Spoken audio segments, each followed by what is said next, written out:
Hoje iniciamos a epístola de Paulo aos Gálatas e essa epístola ela tem muito o que falar, principalmente a respeito do caráter do cristão. Aquela pessoa que ela deixa de ser nascida da carne e ela passa a ser nascida de Deus. As características dela vão estar muito parecidas ou iguais ao do Senhor, a quem ela passou a servir. No caso, o Senhor Jesus. Nós vamos meditar nessa epístola, ela tem aproximadamente 6 capítulos. Ela é muito pequenininha, então acompanhe esses próximos 6 dias que vamos estar aqui meditando nela. Eu tenho certeza que Deus vai trabalhar muito em você. E se você quiser, naturalmente, nós vamos meditar juntos, tá bom? Vamos pedir que o Espírito Santo nos conduza. Ó Deus e Pai, nós vamos iniciar agora essa meditação nessa epístola aqui, nessa carta aos Gálatas. Fala conosco, meu Deus, que cada ensinamento que Paulo deu a eles represente os ensinamentos para nós hoje. Em nome de Jesus. Amém. Eu vou dar início da leitura através do comentário do bispo. Ele fala assim: apóstolo de Jesus Cristo. A saudação de Paulo começa destacando a diferença entre uma designação humana e uma escolha divina. Os discípulos em Jerusalém haviam se reunido e, por decisão própria, resolveram substituir Judas, o traidor, por Matias.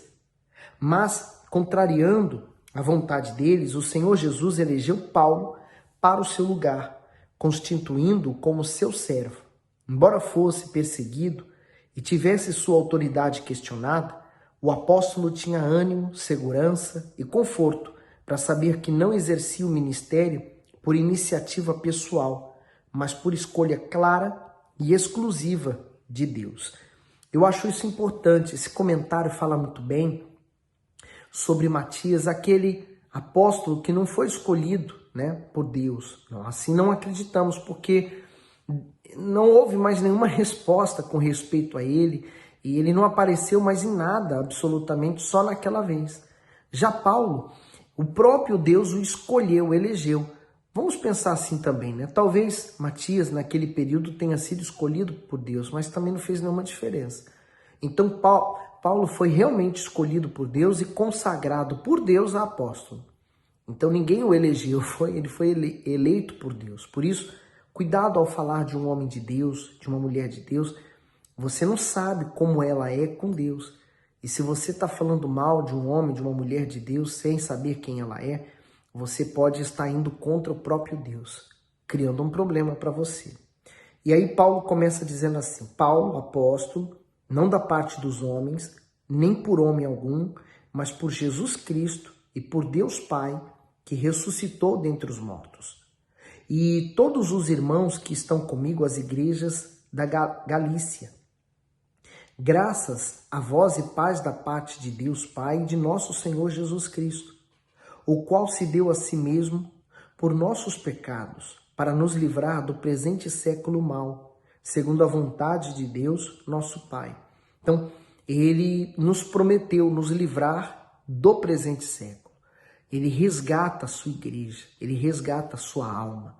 Então, há um gozo. Quem conhece os céus através do Espírito Santo, ela não tem outro objetivo, senão chegar aos céus, onde o seu Deus está. E aí o Bispo Macedo, ele diz assim nesse comentário: século mau. Embora toda a criação seja excelente, como o alimento, a família, a natureza e tantos outros favores graciosos dados por Deus ao homem, após a queda de Adão, o mundo mergulhou na calamidade do pecado, da tristeza e da corrupção. As pessoas passaram a viver inclinadas ao mal e a ficar suscetíveis à sua influência. As obras do diabo hoje têm se manifestado de forma excessiva. Criminalidade, vício, degradação familiar são apenas alguns tipos de sofrimento que ele provoca. A boa notícia é que o Senhor Jesus deu a sua vida para nos livrar do presente século mau. Isto é, a obediência a ele, por meio da sua palavra, livra completamente o homem do cativeiro de Satanás. Então, mesmo que o ser humano viva onde impera imperam o desequilíbrio, a falta de valores e o desamor, ele conseguirá desfrutar de uma vida plena e feliz. Continuando no 5, ao qual seja dada a glória para todo sempre. Amém. Maravilho-me de que tão depressa passeis daquele que vos chamou a graça de Cristo para outro evangelho. Aqueles homens, eles estavam no meio dos Gálatas e eles começaram a influenciar os Gálatas a um outro evangelho, não o de Cristo. É isso que Paulo vem falando nessa epístola. E aí ele fala assim, outro evangelho. O espanto de Paulo se deve ao fato de os Gálatas, depois de terem abraçado a fé com tanta devoção, abraçarem também opiniões humanas tão contrárias a tudo o que havia sido ensinado pelo apóstolo. Ele se referia aos falsos pregadores que apresentaram ritos e tradições judaicas como práticas fundamentais para a conquista da salvação. Paulo denominou esses ensinamentos como outro evangelho e não o evangelho do Senhor. Os falsos ensinos diziam que crer no Senhor Jesus e ser batizado não era suficiente. Para os falsos apóstolos, os Gálatas deveriam se submeter também à circuncisão e à lei mosaica para serem salvos. Mas isso era um ensinamento errôneo. Então, você percebe, né? O diabo, ele sempre quer semear no meio cristão uma dúvida. Ele quer criar uma situação que vai impedir a pessoa de conhecer o Senhor Jesus. Aí está a necessidade de você estar firme naquilo que Deus já havia falado. Deus não muda, Deus não altera a forma dele de falar.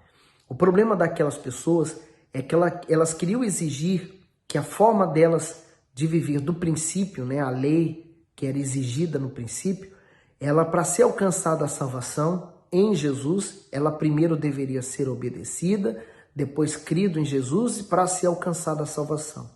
Quando na verdade o Senhor Jesus já morreu e ele então quebrou essa velha aliança e iniciou uma nova. Isso não impede, por exemplo, de você respeitar o seu próximo, de amar o seu próximo como a si mesmo, não invejar, não matar, enfim, as leis básicas. Mas os rituais religiosos que eram feitos naquela altura já não são mais necessários nos dias de hoje. Olha o 7. O qual não é outro, mas há alguns que vos inquietam e querem transtornar o evangelho de Cristo. Mas ainda que nós mesmos, ou um anjo do céu, vos anuncie outro evangelho, além do que já vos tenho anunciado, seja anatema, quer dizer, seja maldição. Não há outro evangelho. Jesus Cristo morreu na cruz pelos nossos pecados, trocou de lugar conosco, e quando eu aceito como meu Senhor e Salvador, eu alcanço a salvação da minha alma. Então não há outro evangelho. E o 9. Assim como já vos dissemos, agora de novo também vos digo, se alguém vos anunciar outro evangelho, além do que já recebeste, seja anatema. Porque persuado eu agora a homens ou a Deus? Ou procuro agradar a homens? Porque se estivesse ainda agradando aos homens, não seria servo de Cristo. A homens ou a Deus? Antes de se converter, Paulo era membro da classe religiosa de Jerusalém, por isso sabia bem como agradar às autoridades. Porém, ele ressalta um contraste entre o seu passado e o seu presente na palavra agora, para expressar que o seu único propósito de vida era ser aprovado pelo Senhor. As Escrituras deixam claro que não há como agradar ao Altíssimo e aos homens ao mesmo tempo. Portanto, cada um deve avaliar suas próprias atitudes para descobrir a quem se tem servido. Quem deseja muito agradar às pessoas carrega no seu íntimo o objetivo de se promover. Sua prioridade é conquistar as benesses humanas para satisfazer aos seus anseios pessoais, nem que para isso tenha que praticar até o que é contrário à fé. Muitos começam bem sua jornada cristã, mas as pressões dos problemas os fazem abandonar o princípio inicial da fé, que é agradar e depender somente de Deus, para ficar na dependência dos homens. Por isso, você deve estar sempre se avaliando se você está agradando a Deus ou não. Olha o 11. Mas faço-vos saber, irmãos, que o evangelho que por mim foi anunciado não é segundo os homens, porque não o recebi, nem aprendi de homem algum, mas pela revelação de Jesus Cristo. Por quê? Por que nós nos tornamos essa testemunha? Não porque nós aprendemos ou lemos a Bíblia, no caso de Paulo, não havia Bíblia naquela altura, mas o próprio Senhor Jesus se revelou vivo para ele. E ele se tornou sua testemunha, foi batizado com o Espírito Santo, e o Espírito Santo nele, em nós, hoje, nos faz testificar da vivacidade do Senhor Jesus. O 13. Porque já ouvistes qual foi antigamente a minha conduta no judaísmo, como sobremaneira perseguia a igreja de Deus e a assolava. E na minha nação excedia em judaísmo a muitos da minha idade, sendo extremamente zeloso das tradições de meus pais.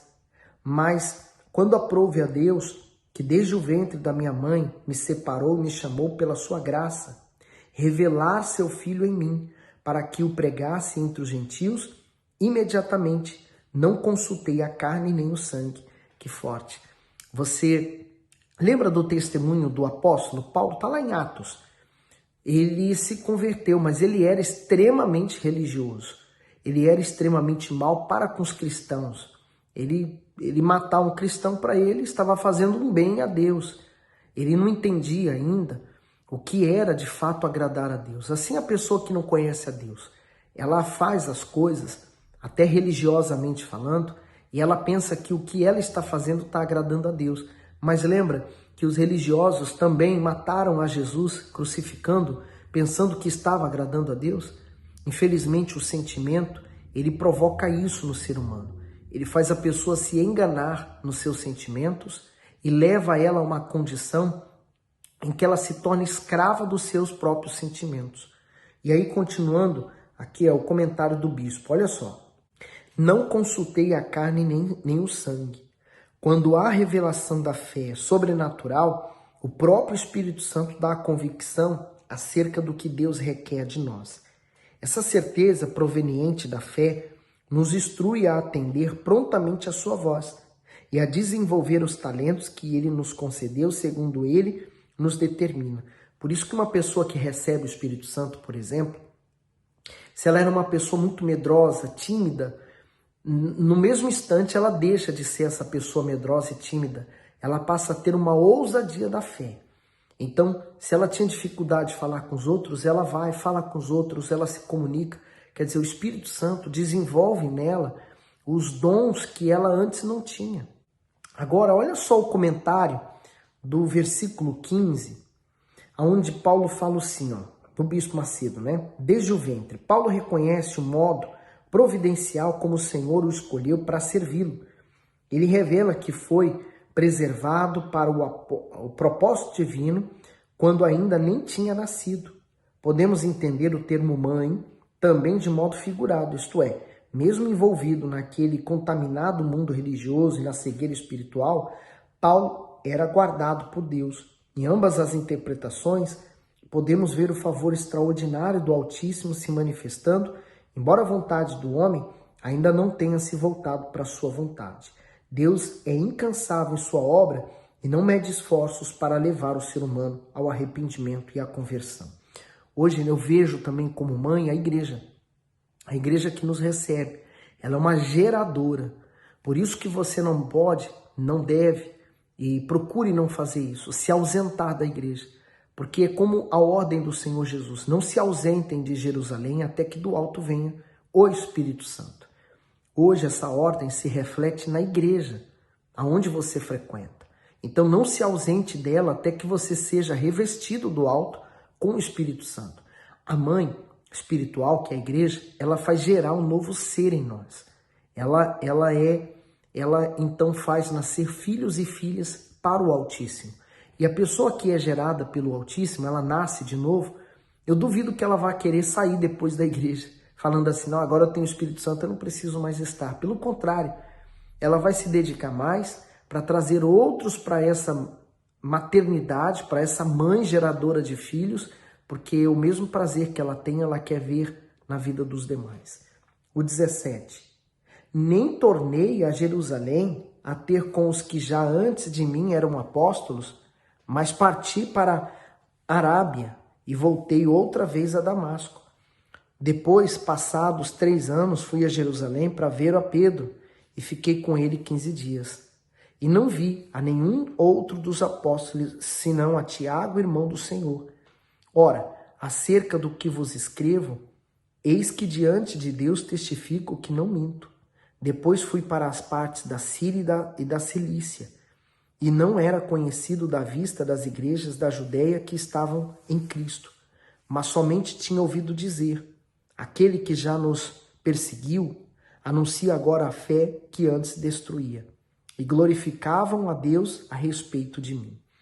Que glorioso, né? Aí, aqui tem uma coisa interessante, né? Tem muita gente que acha que Maria, a mãe de Jesus aqui na terra, ela permaneceu virgem para sempre. E aqui tem uma das provas, né?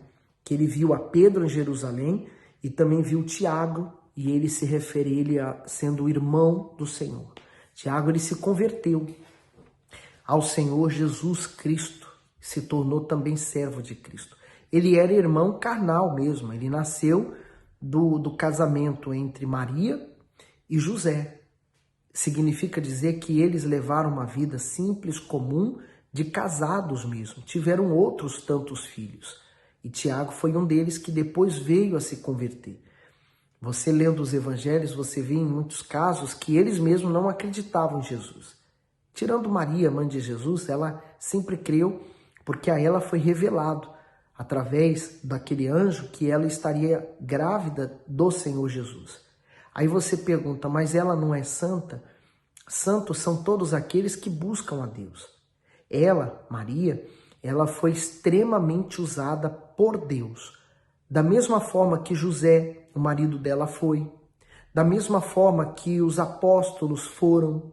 Da mesma forma que nós estamos vendo aqui, por exemplo, o apóstolo Paulo sendo usado, que nos dias de hoje você vê os pastores, bispos, homens e mulheres de Deus sendo usados por Deus. Maria também foi tão usada quanto eles. Ela foi usada, ela não serve como símbolo de adoração, porque adorar é somente a Deus. O próprio Senhor Jesus deixou isso bem claro.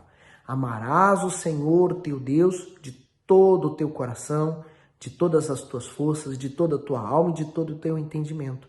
Então não sobra espaço no todo para dividir entre outras ou outros deuses.